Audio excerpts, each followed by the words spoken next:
Please note, the proposal submission deadline has been extended. Please note, the proposal submission deadline has been extended.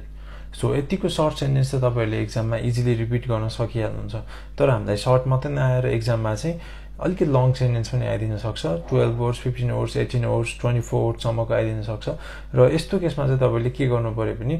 बुझे पनि बिर्सिन सक्छ repeat गर्दा सबै वर्डहरु हामीले exactly content चाहिँ 100% कभर गर्नुपर्छ भन्ने छैन किनभने हाम्रो कन्टेन्टमा जस्ट 3 पोइन्ट छ र तपाईले चाहिँ रिपिट गर्दाखेरि एक दुईवटा वर्डहरु मिस गरिरहनु भएको छ भने पनि तपाईको फुल मार्क्स नै आउँछ तर तपाईले जुन सेन्टेन्स चाहिँ रिपिट गर्नुहुन्छ त्यो चाहिँ कन्फिडेन्टली फ्लुएन्टली एउटा सेन्टेन्स कम्प्लिट गरेको देखाउनु पर्ने हुन्छ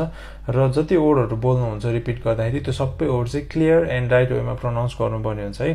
तपाईले चाहिँ अब